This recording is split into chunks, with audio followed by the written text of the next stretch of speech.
This is World to Win, bringing you the latest news and analysis from a socialist perspective. Welcome back, everyone, to World to Win. So sorry about last week. We had to take a week off. We had lots of important things that we had to get done. Organizing, socialism, you know the deal, but we're back this week with a very exciting episode. I want to welcome all of our new subscribers. And I also want to remind everyone that World to Win can now be listened to through podcasts. So of course you can watch us every week on YouTube, but also wherever you listen to your podcast, whether it's Apple, Spotify, whatever, you can find us there. Also, last time we mentioned that we have our sister show, Mundo por Ganar, and it's produced by International Socialist Alternative Comrades in Latin America. So haz clic en el link por debajo y vea el último episodio con compañeros de Brasil y de México discutiendo las elecciones recientes en Perú y Ecuador. Excuse me for my rusty Spanish, but we want to make sure everybody downloads our Spanish version of World to Win. So this week, we have an episode where we're placing focus back on the pandemic because as we're seeing, in different parts of the world, COVID is not over, even though we have vaccines. And so we want to dive deeper into what's going on there, focusing on the failures of capitalism to really deal with this human emergency that we have. So in our show today, we're going to be talking about two places in particular. We're going to be talking about India, and we're also going to be talking about Latin America. So I have André with us here today. André, how's it going? Yeah, I'm fine. Good to be here. Great. It's so good to see you, and I'm glad you could join us again. It's been a while. So I want to start talking about the situation that we see in Brazil. So as you can see, André, I'm wearing my LSR shirt, which is what we're called in Brazil, Liberdade, Socialismo y Revolução. Now, I've been practicing my Portuguese just for you. And so can you talk a little bit about, in Brazil specifically, how Bolsonaro has been handling the pandemic? I've been reading that the way that we're describing it is as genocidal. So can you talk a little bit about what we mean by that? Yeah, well, in fact, Toya, the criminal way Bolsonaro handled the pandemic was terrific. Has worsened the scenario here.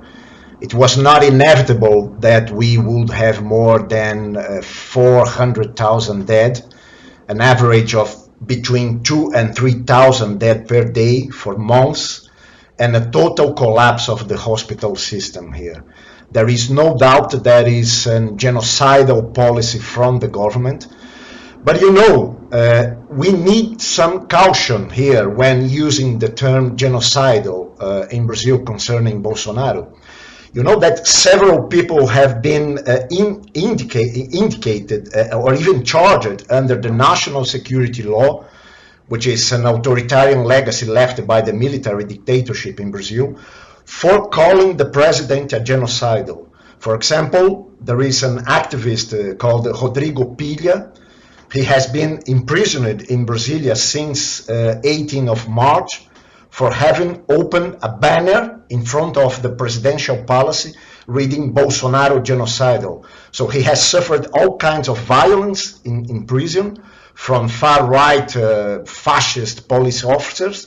And also we have a situation where, for example, indigenous leader Sônia Guajajara and the PSOL, the Party for Socialism and Freedom leader Guilherme Boulos, were also summoned to testify at the federal police due to her denunciations against the practice of genocide on indigenous people and their opposition to Bolsonaro.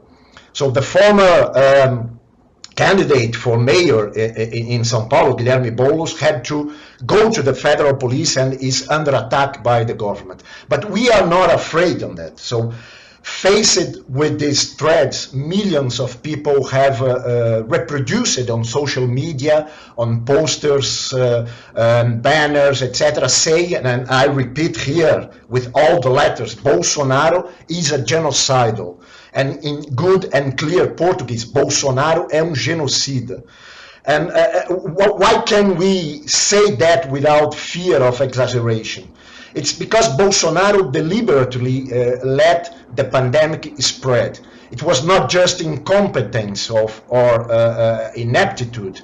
There was a vision behind it that the pandemic would dissipate quickly with the logic of herd immunization, and the death along the way would be a natural process that should be accepted by all. So a few days ago, a parliamentary commission of inquiry was installed in the Senate to deal with the government handle of the pandemic, and the government's reaction was of panic, bordering on desperation in reality. So the senators who proposed the commission raised preliminary 18 accusations against the government concerning the pandemic. So the most interesting thing is that the press had access to an internal government report in preparation for the parliamentary commission, where the government listed 23 possible accusations. So in other words, the additional 5 charges were incorporated by the commission by the indirect suggestion of the government itself. So what we are talking about? We are talking about Bolsonaro denying the seriousness of the pandemic from the beginning, and he consciously sabotaged measures to address it. For example, he refused to buy 70 million doses of the Pfizer vaccine and attacked the Chinese Sinovac vaccine produced in São Paulo. He ostensibly fought every measure of social isolation and lockdown, etc. The government was criminally negligent over the lack of hospital oxygen in Manaus, in the city of Manaus, and the supply of intubations suppliers in various parts of the country. The government spent millions of reais on hydroxychloroquine, for example, and other useless and dangerous medicines. But at the same time, it has not passed on the resources needed to the state governments to confront the pandemic. So people specialized on pandemics, etc., were replaced in the health ministry by incompetent military people, starting with the minister himself. There was no national coordination to combat the pandemic, causing widespread chaos throughout the country. So it can be said that hundreds of thousands of deaths result from the deliberate and conscious policy of Bolsonaro and the current economic and political system also in the country. I mean, yeah, using this word genocide, it has a lot of weight to it. But what you're describing, this deliberate negligence is just absolutely ridiculous. And the whole nonsense around the vaccine and not purchasing the vaccine when it became available. It's disgusting is what it is. But in the earlier phase of the pandemic, we saw divisions between Bolsonaro and some state governors, who were from the traditional right wing. And now more recently, we saw important resignations from military figures in the government. Is the what you're describing as a criminal COVID policy finally starting to threaten the position that Bolsonaro has created for himself? Yes, I think it is. The criminal posture of the government is sufficient to characterize the crime of responsibility, that is the prerequisite for impeachment, for example. In fact, there are already more than 100 requests for impeachment filed in the Chamber of Deputies, in the House of Representatives here.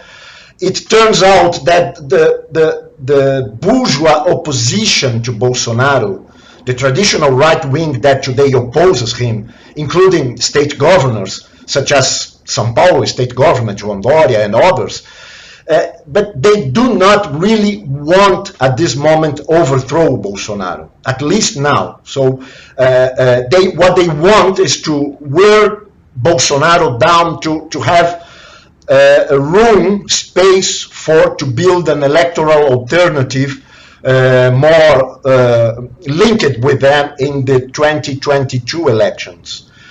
About the military, in fact, during the pandemic, the government's criminal posture was led by a health minister who was an active general of the army, General Pazuello, who we prefer to call him General Pesadelo. Pesadelo in Portuguese means nightmare, so General Nightmare, in fact. So this man in this position provoked an enormous problems for the armed forces, and even to some degree a division among them about the level of commitment they should have to Bolsonaro's genocidal attitude. So Bolsonaro had to replace Pazuello after some of the country's leading bankers and other capitalists made an open letter demanding a change in Bolsonaro's stance on vaccines, for example.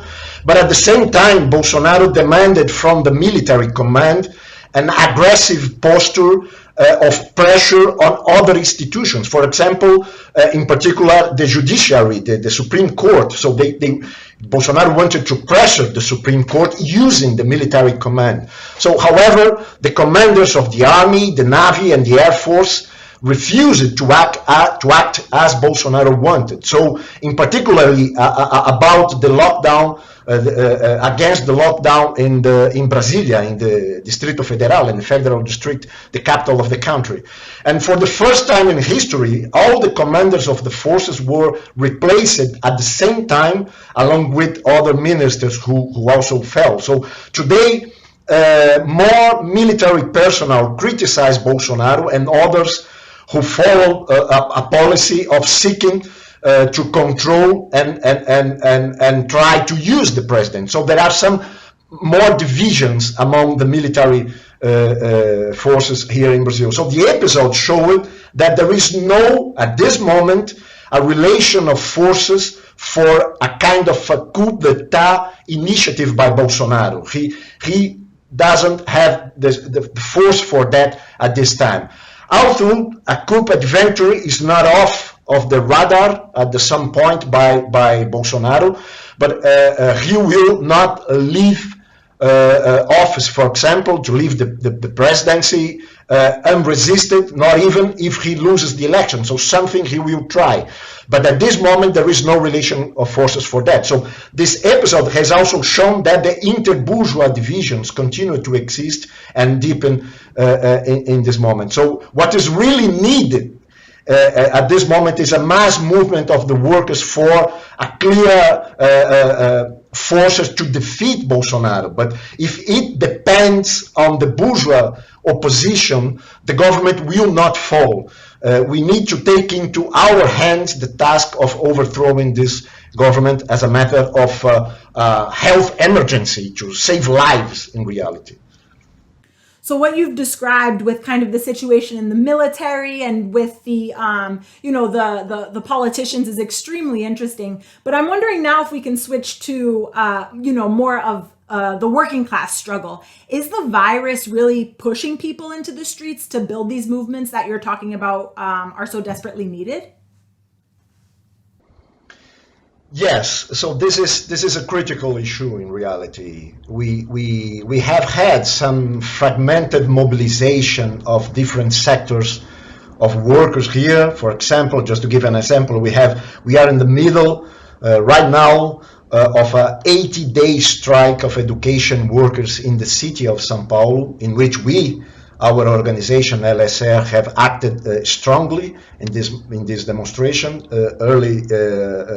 At the end of last week, in reality, we had a teacher comrade was arrested and assaulted by the police in a strike activity. It's a very important struggle at this moment, but it is a little bit isolated, and there is no general movement in general. We have other sectors struggling. For example, we have the LG company workers in a strike in defense of their jobs. The company will close the doors in the next period, so there is a strike also involving other companies around LG in São Paulo. Also, we have a struggle of public sector workers against the administrative counter-reform that the government is trying to approve in the Congress. But all these struggles are fragmented. They are not united in one movement organized by the workers' organization. We have a situation now in Brazil where we have 125 million people suffering from food insecurity.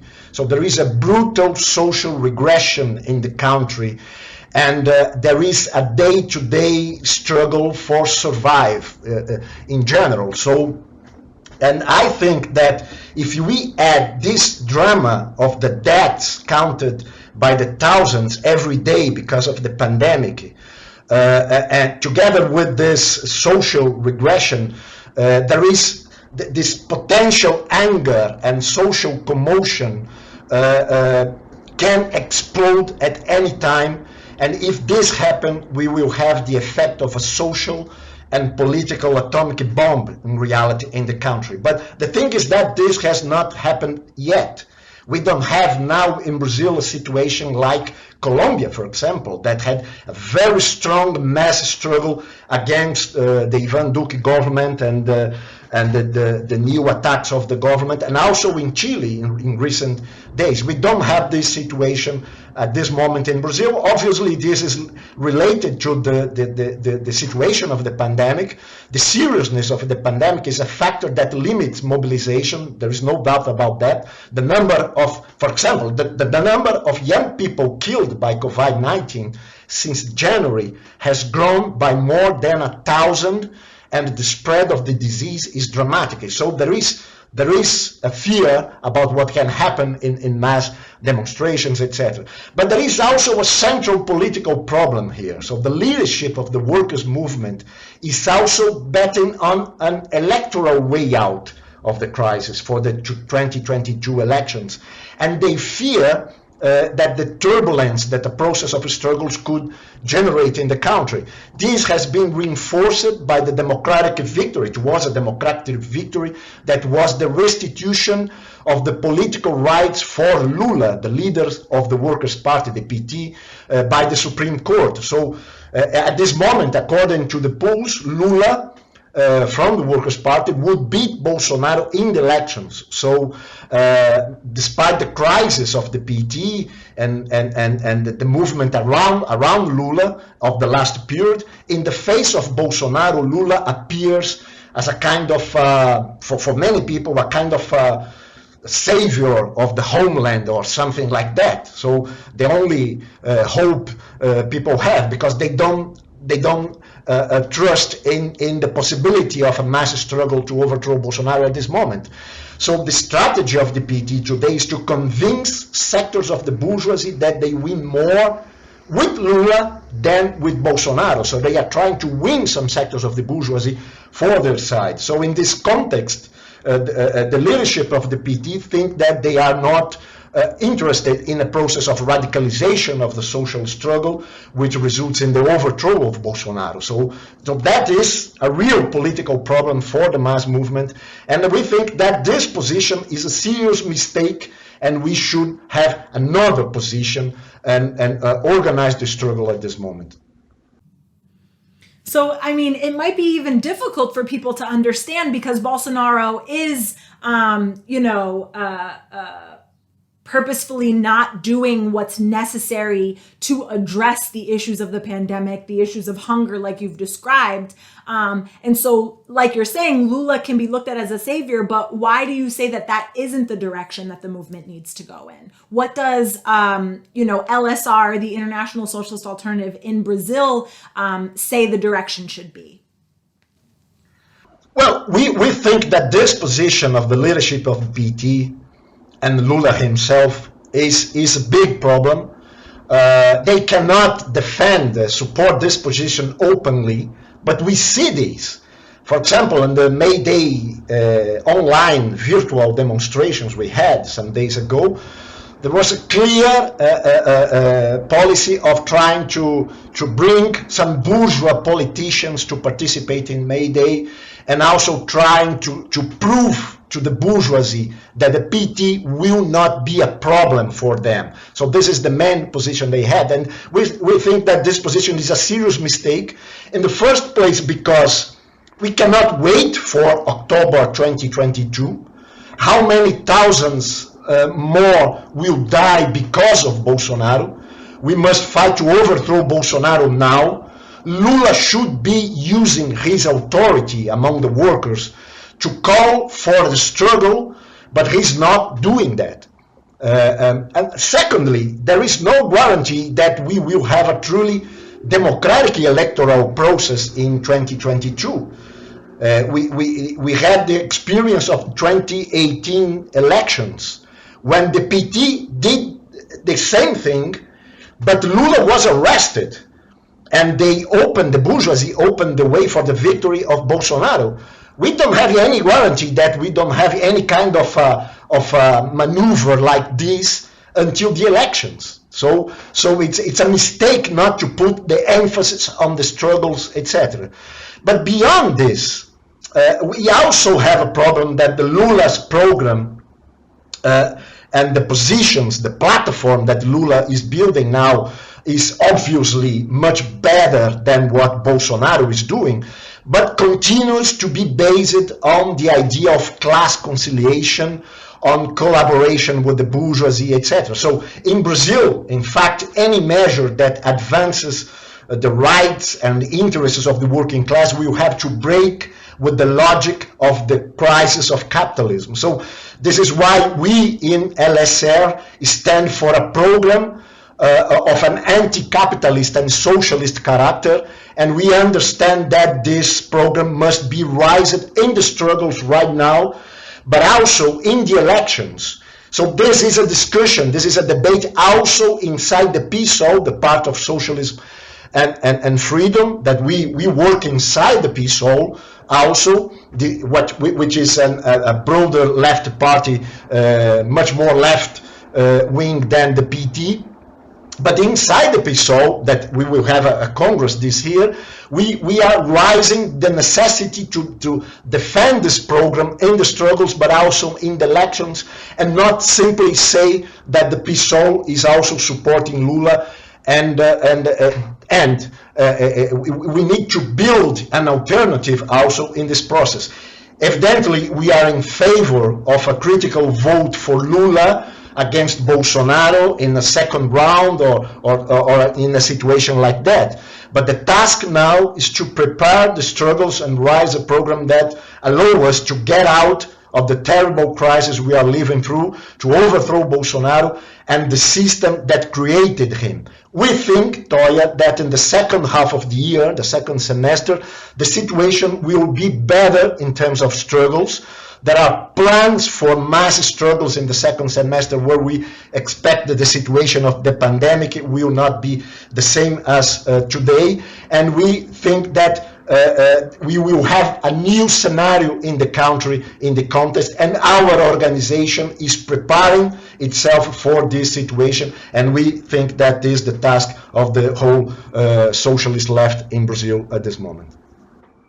Thank you so much, André, for coming on today. This situation is extremely complex, but, having this discussion with you, I feel, a lot more in touch with what's going on in Brazil. And I will be waiting for your update to come back and let us know how the struggle is going, what's going on in PSOL, the re-election possibly of Bolsonaro, or maybe someone new coming in. And so I want to thank you again, as always, for coming on our show today. Next up, we are going to hear about India, which right now is the epicenter of the COVID pandemic. And I'm going to turn it over to my co-host, Yara. Thank you, Toya. And hi, JJ. How are you doing? Hi, Yara. I'm good. So India suffered massively from COVID-19. And, the country's recorded 19 million cases of COVID overall, which is an incredible number. It's second only to the US. But while the US is getting vaccinated rapidly, even in comparison to other countries, India is far, far, far behind, and it's barely getting any vaccines. And also it's seeing a high number of deaths and high number of new cases constantly. It was the first country to see more than 400,000 new cases in a day, which, again, this number is incomprehensible. But also a death rate of over 3,500 per day. So we're seeing hospitals failing, obviously not for lack of trying from medical professionals and healthcare professionals, but also because of the chronic shortage of equipment, of beds, even medical oxygen. And low testing rates also mean that the figure that we have of 215,000 deaths is probably far lower than the real death toll, because mainly people are dying at home, especially in rural areas. So obviously it's all shocking, and we're all kind of appalled by this horrendous situation. And JJ, you're actually in India at the moment, so I was wondering, what does it feel like there right now? Well, I mean, there's no question that, India is going at the moment through a disaster of truly epic proportions. If you actually look on a graph, the spike in infection cases and death is, so brutal that it's almost vertical. It's not a wave anymore. It's like a wall. And of course, as you indicated, it's just based on the official figures, which nobody believes to even be, remotely accurate. Just to give an example, an employee in a local hospital in Jaipur, which is a city in the northwest in the state of Rajasthan, reported that there were more than 150 deaths in his hospital on a daily basis. But according to government data, there are only 7 to 10 deaths per day in the entire city. And this is not an isolated example. It's like, it's like this across the country. And it's even worse, as you indicated, in the rural areas where there is hardly any testing and medical facilities, and where many deaths go unreported, even in normal times, let alone in times like now. A modeling done by the Institute for Health Metrics and Evaluation at the University of Washington suggested that, considering the level of underdiagnosis and undertesting in India, the actual level of infections could be 58 times higher than what is reported. And unofficial estimates and projections, based on information collected by journalists, reports from frontline workers, etc., put the actual daily death rate due to COVID at 8, 10, 20, up to 30 times higher than the official count. I mean, it's very simple. Here, pretty much everybody knows people who have died from the virus. And following the news here is, it's an endless catalogue of harrowing stories. You have, families cremating their dead relatives on the streets because crematoriums are full, or, traveling hundreds of miles to find a hospital bed after having been turned away repeatedly from all hospitals around. Dead bodies carried on motorbikes or on rickshaws because there is no ambulance available. Desperate people taking on debt or selling the few possessions they have to afford oxygen tanks, which prices have exploded on the black market. Because, as if people's suffering was not enough already, there's a huge amount of, pandemic profiteering going on as well. I mean, it's like a textbook case of disaster capitalism, with, the stocks of oxygen-making companies climbing through the roofs, operators of private ambulances and mortuary vans charging double or triple their normal rates. And obviously, it's also the private vaccine manufacturers themselves, who have been rolled the red carpet by Modi and his government and are expected to make billions in profit out of this devastation. One silver lining I would stress, though, is that, while this crisis has exposed once again, the true ugly face of capitalism, it has also brought to the fore the incredible dedication and heroism from frontline workers, as well as, the many small acts of solidarity from ordinary people who, in the total absence of government help and planning, and in the midst of a collapsing health system, have, stepped in so many different ways to help each other, improvising helplines, supporting networks, informal channels to transport the sick to hospitals, and so on and so forth. Yeah, I think it's kind of imaginable what's happening in India right now. I think also, obviously, coming from a very small country, and even, in a bigger country like the UK, the numbers and the size of the country is just so incredible. And the fact that there's so many people who actually have not just got COVID, but actually die from it is just unbelievable. And, when you put it in the context of the international fight against COVID, this is like a breeding ground for new variants. It's a breeding ground for problems that can, not only impact India, even though obviously, even if it just impacted India, it would be bad enough, but it can mean actual devastation for the world. And I think putting in the context of the fact that India is actually one of the biggest producers of pharmaceuticals, and I think it's the biggest producer of vaccines in the world. But at the same time, it was so brutally hit by COVID, and at the same time, they're not getting enough vaccines. So how is it possible that they're making the vaccines, but they're not actually getting them? Well, I think there is a combination of factors involved in, having produced a sort of perfect storm in India at the moment. But I think it goes beyond the question of the vaccine, of the vaccination in and of itself. And I think it's important to kind of set up the background to all of this as well. I mean, first of all, India's public healthcare system has been dilapidated for many decades. I think that's an important point to consider, because even though much can be attributed to the abject failure of the current, right-wing BJP government, it's not only this government. Millions of people are now reaping the fruits of many years of sheer neglect, of privatization, of neoliberal cuts in what was already, a completely rickety and underfunded sector. So, of course, opposition parties like the Congress Party, who has been in power before the BJP, shouldn't be left off the hook, because from that perspective, they are co-responsible for the situation. Then there is, of course, the particularly criminal recklessness of Modi and the BJP itself. I mean, despite the fact that many scientists, virologists, epidemiologists, etc., had warned of a second wave, the government did, close to nothing after the first wave to fortify the medical infrastructure and enhance the stocks of oxygen, of drugs, of ICU beds, of ventilators, etc. Which means that now there is like a dire shortage of all of these things. I mean, the official line was that India had brought the pandemic under control and Modi's government had done an extraordinary job. So on February the 21st, for example, the BJP passed a resolution declaring India victorious in the fight against COVID under, I quote, the able, sensible, committed and visionary leadership of Prime Minister Shri Narendra Modi. On March the 7th, the health minister declared that the country was in the end game of COVID. So they were basically already driving straight into a catastrophe with their eyes closed, let alone, talking about the vaccine. And it's actually more than that. They played also, a very proactive role in spreading the virus all around.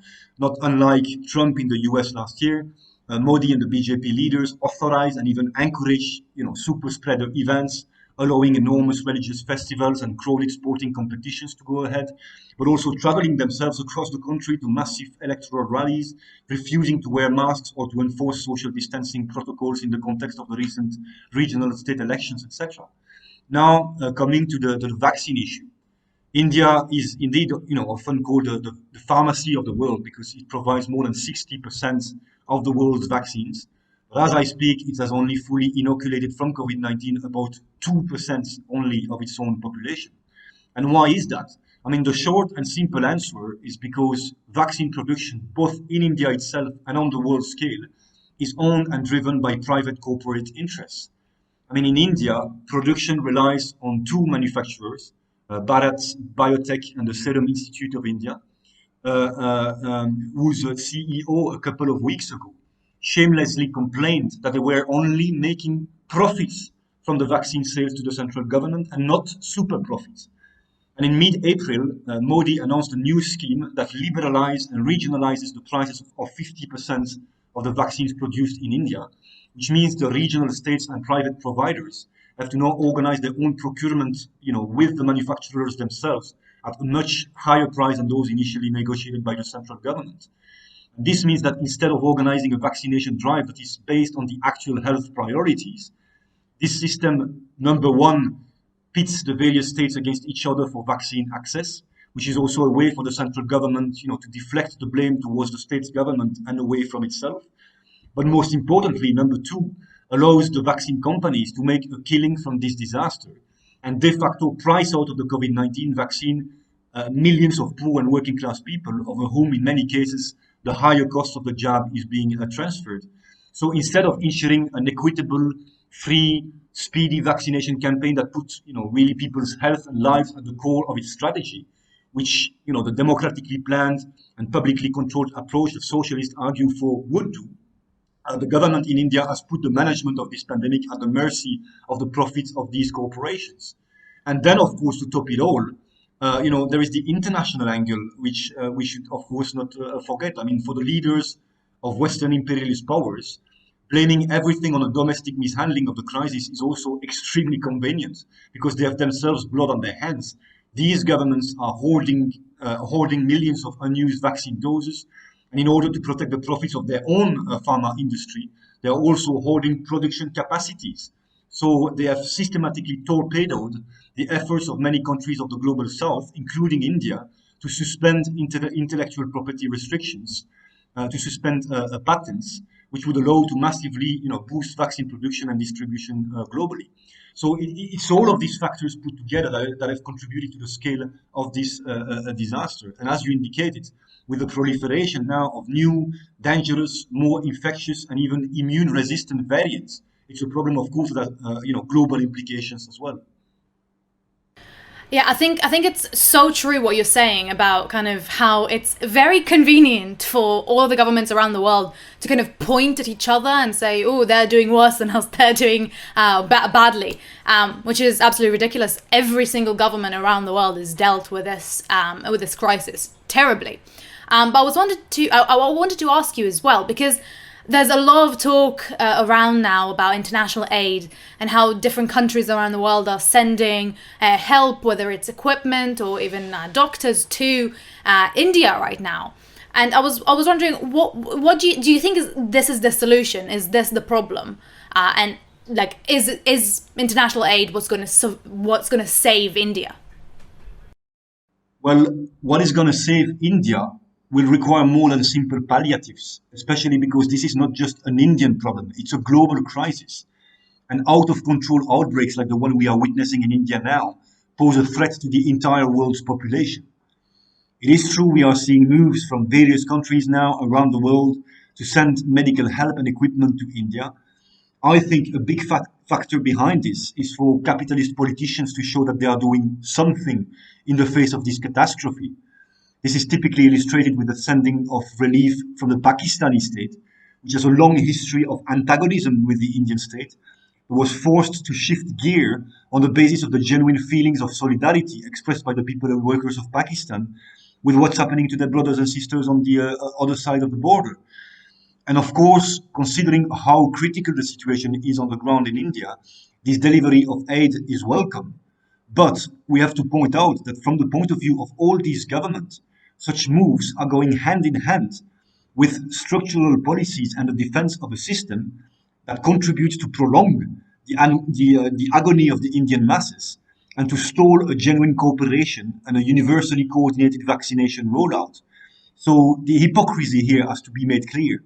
I mean, not so long ago, the Biden administration, following the footsteps of Trump's America First policy, had still an embargo in place on the export of crucial raw material needed to ramp up vaccine production internationally. And I think if these governments were genuinely motivated by doing everything they can to end the crisis in India, they would start by lifting the patents and make the COVID-19 vaccines accessible to all without any restrictions nor delay. Also, the Western powers would stop papering over the crimes of Modi's reactionary regime for geopolitical reasons, in particular the strengthening of a bulwark against China in the Indo-Pacific region. Yeah, I think that's a really good point, that it's everyone has been suffering from lack of equipment and from just a bad handling of it, because of the fact that every single country around the world has been kind of going against the healthcare system locally, and it's just a ridiculous kind of show, like you said.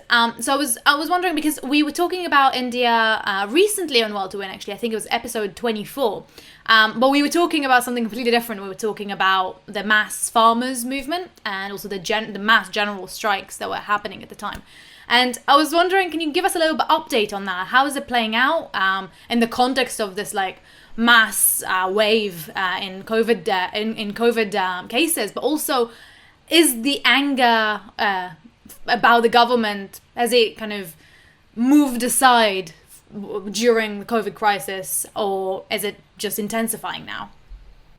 Well, incredibly, the farmers' protest movement is still ongoing, even though in increasingly difficult conditions. At the moment, there are still thousands of farmers continuing the protest on the outskirts of Delhi. They say they will not budge until the government concedes to their demands, and that Modi's corporate farm laws are a bigger threat to them than Corona. It has to be said also that unlike in the BJP electoral rallies, farmers have taken health safety seriously, distributing face masks and spraying disinfectants, setting up hand washing stations at their protests, etc. They are also playing a quite remarkable role in helping thousands of people in distress, providing food packets to help patients in Delhi hospitals, offering migrant workers free food and shelters on their protest site and so on. The type of generosity and solidarity which starkly contrasts with the callousness of the capitalist state. However, the numbers mobilized seem to be declining somewhat, and there is, of course, a danger that this movement could be cut across by the scale of the pandemic. Recently, the establishment has renewed its pressure on the farmers to end their movements and go back home, arguably because of COVID. So it's not impossible that they would be, preparing the grounds to crack down on the protests, using the pandemic as an excuse to do so. But, I would certainly not underestimate the deep level of anger that exists among the farmers. And, I wouldn't underestimate either how much fresh rage against Modi and his government has been stored up by the huge amount of completely avoidable suffering, misery, and death that is now unfolding across India. You just have to look on Twitter, where hundreds of thousands of people are literally lashing out at Modi and the BJP. Some of the most trending tweets include Modi resign, resign Modi, super spreader Modi, Modi made disaster, Modi fails India, etc., etc. And that is just the tip of the iceberg as far as the mood among the population is concerned. During last year's wave, there was a certain benefit of the doubt given to the government. Modi and the ruling party's popularity managed to come out relatively spared. But we can be absolutely sure that even though in the immediate term, the dynamic of struggles in society is likely to be pushed back significantly because of the scale of the health crisis, the political backlash this time is going to be very serious.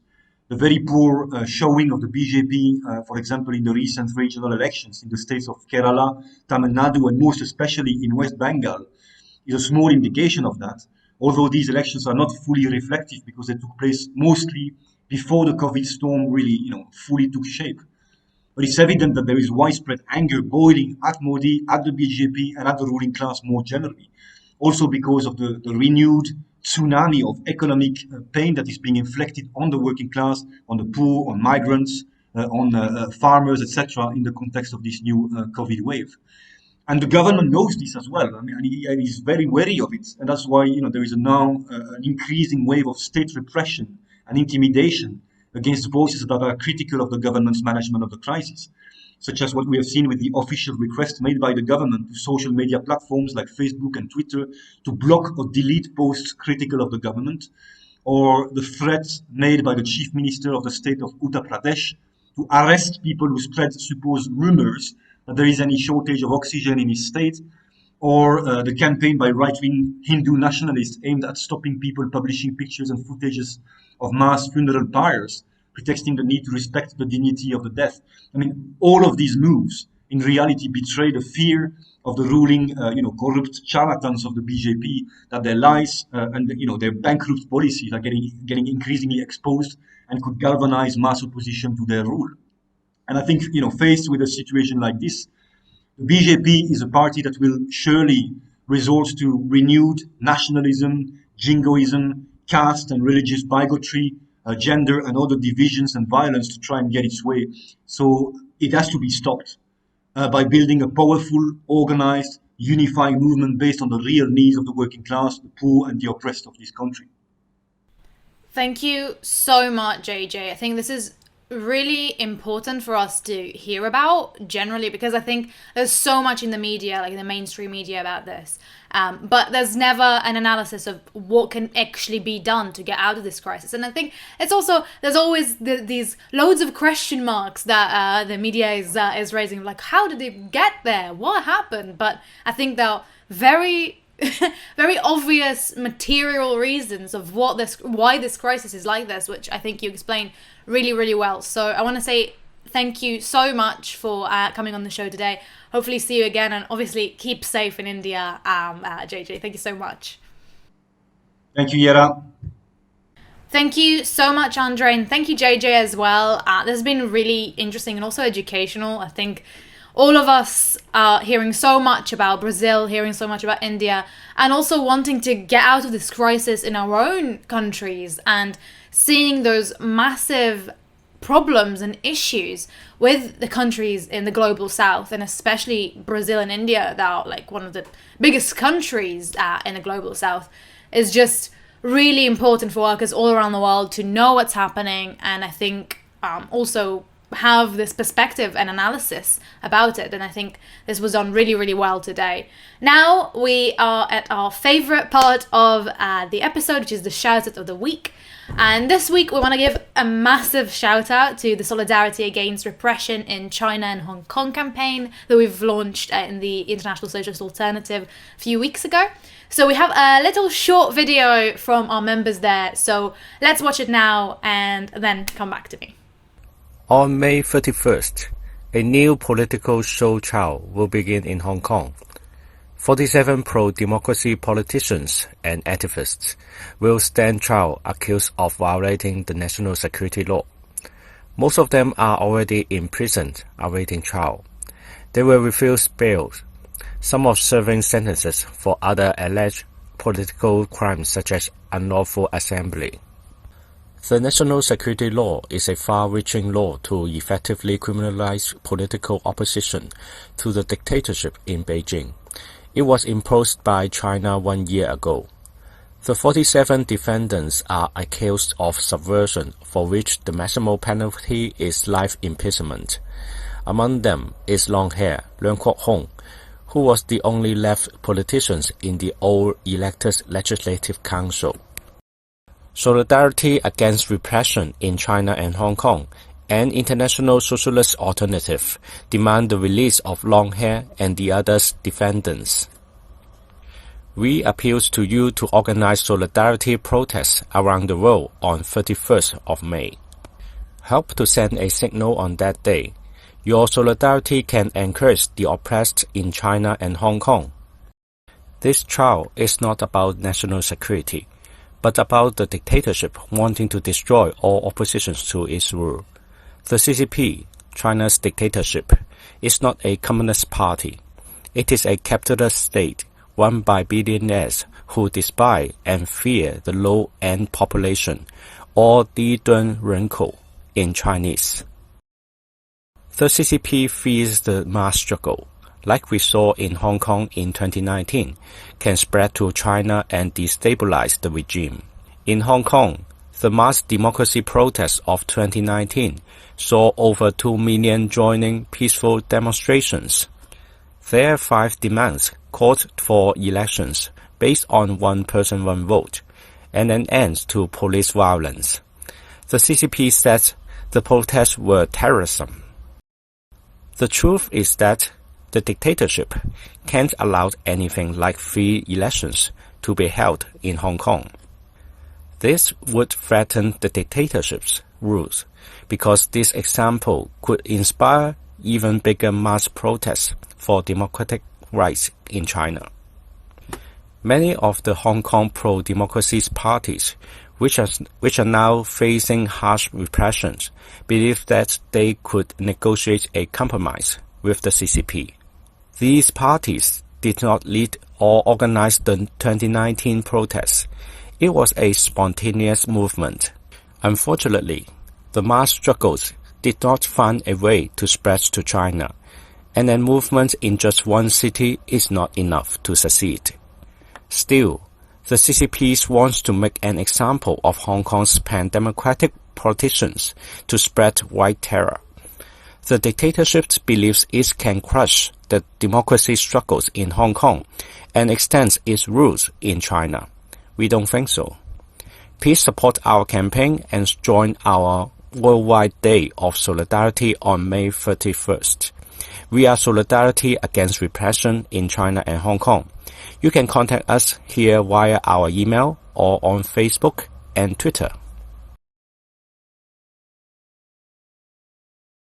Thank you, everyone. This was so inspirational, I think, generally, this episode, but obviously the campaign from China and Hong Kong always gives the best inspiration for everyone around the world. And thank you, everyone, for watching episode 41 of World to Win. So don't forget that you can also listen to all of our episodes in a podcast form and on all big platforms. We have Spotify, iTunes, Google Podcasts, and basically everywhere. So either search for World to Win, or there will be a link in the description box.